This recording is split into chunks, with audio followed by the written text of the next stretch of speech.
we talk about feasting, it doesn't mean indulging or over-consuming. It just means intentionally filling our hearts, our minds, and our souls with what feeds us spiritually.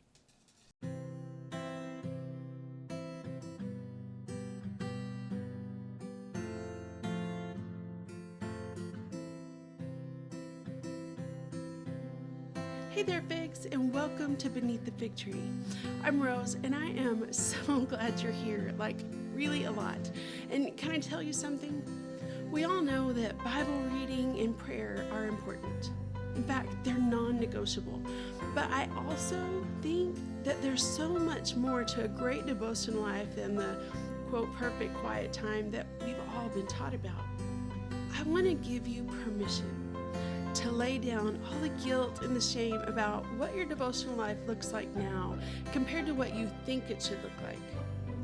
And discover how you best relate with God so that you can cultivate a devotional life that you love and you look forward to. So around here, I'll share loads of inspiration, lots of tools and encouragement, all to help you cultivate the kind of meaningful relationship with God that you've always longed for, but you just didn't know how to make happen. Ready to breathe new life into your devotional journey? Grab a cup, friend, and let's chat. In episode 34, we explored the practice of fasting. And we talked about it not simply being a way of removing something from our lives, but it's actually about making space for something better. Today I want to introduce the concept of feasting, not as a replacement for fasting, but just another way to focus our hearts on God. And for some, feasting can be an additional layer to their fast. It is for me. But for others, it can be an alternative, just a different way, but also a powerful way to draw near to God. So let's explore what it means to feast during Lent, using what many would call the Philippians filter as our guide. So in the fasting episode, we talked about fasting as a way to create space for God, whether it's stepping away from food, from social media, from distractions, or just from anything that pulls our focus away from Him. But fasting isn't meant to leave us empty. The space it creates is an invitation to be filled with something better. That's where feasting comes in. Feasting doesn't mean indulging or over-consuming. It means intentionally filling our hearts, our minds, and our souls with what feeds us spiritually. And Philippians 4:8 gives us just a really helpful filter for this practice. It says this: "So finally, brothers and sisters, whatever is true, whatever is noble, whatever is right, whatever is pure, whatever is lovely, whatever is admirable, if anything is excellent or praiseworthy, think about such things."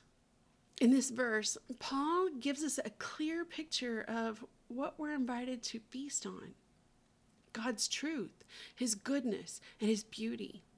And here are just a few simple ways that we can do that. One of the most powerful ways that we can feast during Lent, or, well, any time that we want to be intentional about focusing, is by feasting on God's Word. Psalm 119:103 says, "How sweet are your words to my taste, sweeter than honey to my mouth." If you're fasting a meal or stepping away from social media or other distractions, you can use that time to open your Bible. Read slowly. Savor each word. And maybe return to Philippians 4:8 and let its truth settle into your heart. One simple practice is to write down a verse that stands out to you and respond to it with a prayer. Let God's Word become not just something that you read, but something that you feast on, something that fills and sustains you. Lectio Divina is another great way to feast on Scripture. And if you're not familiar with that practice, go back and check out episode 29. I'll link to it down in the show notes. And I'll be hosting a live Lectio Divina session on the Philippians 4:8 here in a couple of weeks. So if you'd like to join us, hop on over to the Figs Community Facebook group. You'll find all the details there under the Events tab. Another great way to feast during Lent is actually feasting on God's goodness. And back in the February episode, we talked about fasting from grumbling or complaining. That's my particular space right now. And gratitude transforms that fast into a feast. So instead of dwelling on what's frustrating, we can actually shift our focus to what is lovely and praiseworthy.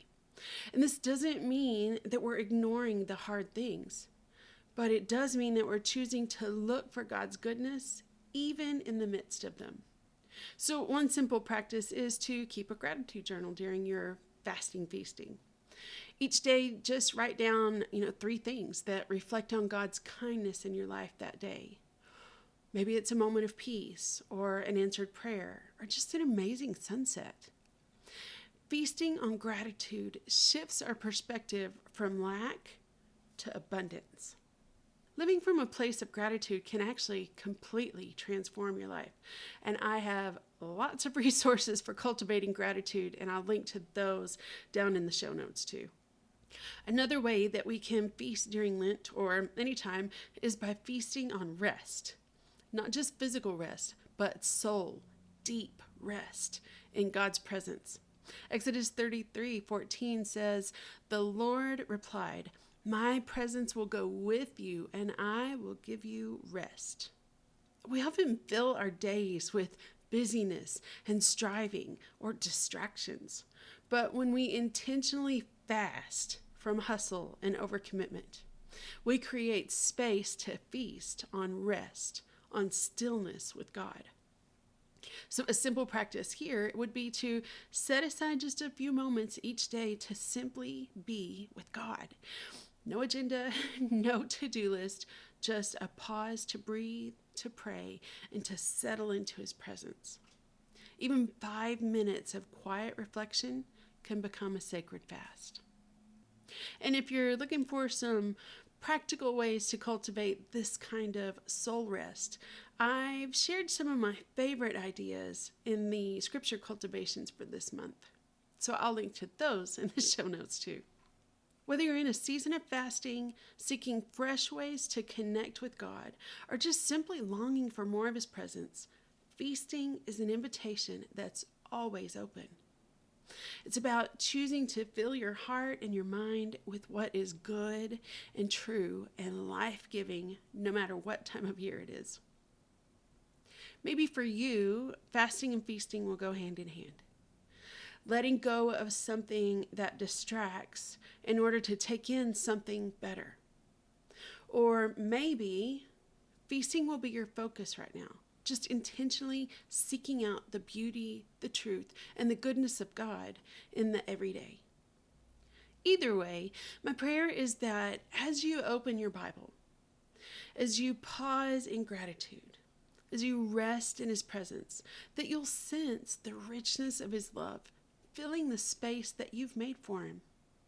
And to help you step into this practice, I, of course, have put together this month's Scripture Cultivations, and it will include lots of things. So first, it'll be a collection of hand-picked scriptures on feasting so that you can soak in the richness of God's Word. There'll also be a devotional guide in there to feasting on Philippians 4:8, and it'll just have simple ways to engage deeply with this passage of Scripture. And then it'll have some additional resources there just to support your journey, whether it's gratitude journaling, Lectio Divina, or cultivating a heart of rest. And as always, you can find the link for all of that down in the show notes, or you can just reach out and I'll send it your way. And if you want to join me for the live Lectio Divina session on Philippians 4:8, just head over to the Figs Community Facebook group and look under the Events tab for all the details. And wherever you are in your journey, may this be a season of nourishment for your soul, one where you truly taste and see that the Lord is good. So let's cultivate a devotional life that you love, like really love, because it is possible and it's easier than you think. Chat soon, friend.